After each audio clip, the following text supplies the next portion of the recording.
வணக்கம், நான் Sandhya. Welcome to Thamas kitchen. இந்த வீடியோவில் ரொமாலி ரொட்டி எப்படி சாஃப்டாக வீட்லேயே ஈஸியாக செய்கிறதுன்னு தான் பார்க்க போகிறோம்.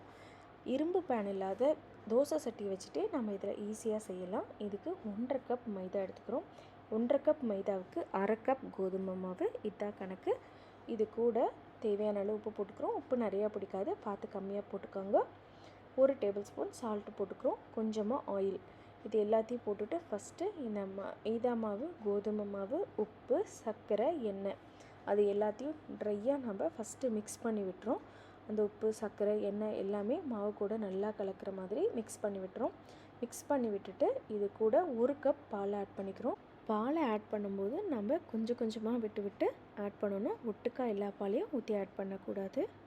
இந்த மாதிரி எல்லாமே நல்லா பைண்ட் ஆகிற மாதிரி ஃபஸ்ட்டு மாவை பிசைஞ்சிக்கிறோம். பிசைஞ்சிட்டு நல்லா ஒரு பெரிய இடமா பார்த்து எடுத்துகிட்டு அதில் கொஞ்சமாக இந்த மாதிரி ட்ரை ஃப்ளோர் போட்டுட்டு மைதா மாவை போட்டுட்டு இந்த மாதிரி நல்லா ஸ்ட்ரெச் ஆகிற மாதிரி இழுத்து இழுத்து விட்டுட்டு நல்லா ஸ்ட்ரெச் ஆகிற வரைக்கும் ஒரு 10 நிமிஷத்துக்கு இந்த மாவை பிசைஞ்சிக்கிட்டே இருக்கணும். எந்த அளவு நம்ம பிசைகிறோமோ அப்போ தான் நம்மளுக்கு இது நல்லா சாஃப்டாக வரும். ருமாலி ரொட்டி சாப்பிட்றதுக்கு ரொம்ப நல்லாயிருக்கும். இந்த மாதிரி ஒரு 10 to 12 நிமிஷத்துக்கு நம்ம பிசைஞ்சிக்கிட்டே இருக்கணும். பிசைஞ்சிட்டு இதை அப்படியே ஒரு பவுலுக்கு போட்டுக்கிறோம். பவுலில் சுற்றியும் எண்ணெய் ஊற்றிக்கிறோம். எண்ணெய் ஊற்றிட்டு இந்த மாவை போட்டுட்டு அந்த மாவில் அந்த எண்ணெய் எல்லா பக்கமும் நல்லா படுற மாதிரி மிக்ஸ் பண்ணி விட்டுட்டு இந்த மாவை அப்படியே மினிமம் 2 மணி நேரத்துலேருந்து 4 மணி நேரம் வரைக்கும் ஊற வைக்க போகிறோம். மேலே ஒரு ஈரத்துணி, மஸ்லின் கிளாத் இல்லைன்னா காட்டன் கிளாத் ஏதோ ஒன்று போட்டுட்டு இதை அப்படியே ஊற வச்சிடலாம். மினிமம் 2 மணி நேரமாவது ஊறணும். இது ஊறினாதான் நம்ம மைதா மாவு இல்லைங்களா தேய்க்கும் போது நம்மளுக்கு அப்படியே உருண்டுட்டு வராத நல்லா சரிசமமாக நீளமாக வரும். ஏன்னா நம்ம எந்த ஆயிலும் யூஸ் பண்ண போகிறதில்ல. அதனால தான் நம்ம இந்த மெத்தட் ஃபாலோ பண்ணுறோம். இது நல்லா ஒரு 2 மணி நேரம் ஊற வச்சுக்கிறோம். இப்போ நம்ம அடுப்பில் ஒரு இரும்பு சட்டி தான் வச்சுருக்கோம். இது நான்ஸ்டிக் பேனில் எந்த அளவு வரும்னு தெரியாது. இரும்பு சட்டியில் நல்லா சூப்பராக வரும். அது நல்லா காயணும் ஹை ஹீட்டில். அது காயறதுக்குள்ளே இங்கே ஒரு பவுல் எடுத்துகிட்டு 1 டம்ளர் தண்ணி ஊற்றிட்டு 2 டேபிள் ஸ்பூன் உப்பு போட்டுக்கிறோம். உப்பு போட்டுட்டு நல்லா மிக்ஸ் பண்ணி விட்டுறோம். அந்த தண்ணியும் உப்பும் கலக்கிற மாதிரி மிக்ஸ் பண்ணி வச்சிடுறோம். இது ஒரு பக்கம் அப்படியே இருக்கட்டும். இப்போ பாருங்கள், மாவு நல்லா 2 மணி நேரம் நான் ஊற வச்சேன்.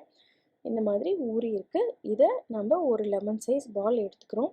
எடுத்துகிட்டு கீழே கொஞ்சமாக மைதா மாவு போட்டுட்டு எந்த அளவு மெலிசாக முடியுதோ அந்தளவு நல்லா மெலிசாக தைச்சிக்கோங்க. ஃபுல்லாக ஸ்ப்ரெட் பண்ணி நல்லா தைச்சிக்கோங்க. இப்போ பாருங்கள், மாவு சாஃப்டாக இருக்கிறதுனால தான் நம்மளுக்கு பின்னாடி ரோல் ஆகாத இந்த மாதிரி தின்னாக நம்மளுக்கு வந்திருக்கு. இப்போ நம்ம இதை அப்படியே பேனில் ஹை ஹீட்டாக இருக்கணும். அப்போ தான் நம்மளுக்கு நல்லா வரும். தோசை பேனை எடுத்துகிட்டு நம்ம வச்சுருக்கோம் இல்லைங்களா தண்ணி, உப்பு தண்ணி, அதை இப்படி இந்த மாதிரி தெளித்து விடணும். தெளிச்சுட்டு அது நல்லா காஞ்சதுக்கப்புறம் இப்போ பாருங்கள், பேன் நல்லா சூடாக இருக்குது. இந்த டைமில் நம்ம வந்து தேய்ச்சி வச்சுருக்க அந்த ருமாலி ரொட்டியை இதில் போட்டுக்கிறோம். அடுப்பு லோ ஃப்ளேமில் இருந்துச்சுன்னா நம்மளுக்கு ஹார்ட் ஆகிடும். ஹை ஃப்ளேமில் தான் அடுப்பு எப்பயுமே இருக்கணும். இது போடும்போது இந்த ருமாலி ரொட்டி இந்த பக்கம் ஒரு 10 to 15 செகண்ட், அந்த பக்கம் ஒரு 10 to 15 செகண்ட் போடும். நம்மளுக்கு சூப்பரான சாஃப்டான ருமாலி ரொட்டி ரெடி ஆகிடுச்சு. 2 பக்கமும் கொஞ்சம் செவக்க விட்டு எடுத்துட்டா அவ்வளோதான், நம்மளோட ருமாலி ரொட்டி ரெடி. இது பன்னீர் பட்டர் மசாலா, பன்னீர் டிக்கா மசாலா எல்லாமே இதுக்கு நல்ல காம்பினேஷனாக இருக்கும். வச்சு சாப்பிடும்போது அவ்வளோ டேஸ்ட்டாக இருக்கும். சுட்டு எடுத்துகிட்டு இதை இந்த மாதிரி ஃபோல்ட் பண்ணி நம்மளுக்கு எந்த ஷேப்பில் வேணுமோ அந்த ஷேப்பில் ஃபோல்ட் பண்ணி வச்சுக்கலாம். நான் இந்த மாதிரி 4ஆக ஃபோல்ட் பண்ணிடுறேன். ஃபோல்ட் பண்ணிவிட்டு ஒரு ஈரத்துணியை வச்சுட்டு இதை அப்படியே உள்ளே வச்சிட்டோம்னா ஒரு ஹாட் பாக்ஸில் மேக்ஸிமம் ஒரு 2 to 3 மணி நேரம் வரைக்கும் நம்ம எப்படி செஞ்சு வச்சோமோ அதே சாப்பிட்டோட அப்படியே இருக்கும் சாப்பிட்றதுக்கு. மார்னிங்கில் செஞ்சு வச்சா லன்ச் வரைக்கும் கண்டிப்பாக இதே சாப்பிட்டோட நல்லா இருக்கும். ட்ரை பண்ணி பாருங்கள். இப்போ நான் செஞ்சு வச்சுருக்கிறது பாருங்கள், நான் உங்களுக்கு போட்டு காமிக்கிறேன். எவ்வளோ சாஃப்டாக இருக்குது பாருங்கள். இந்த மாதிரி பன்னீர் டிக்கா மசாலா இல்லை பன்னீர் பட்டர் மசாலா எது கூடயாவது ஒன்று கூட வச்சு சாப்பிட்டு பாருங்கள். அவ்வளோ டேஸ்ட்டாக இருக்கும். ட்ரை பண்ணி பாருங்கள். தேங்க்யூ.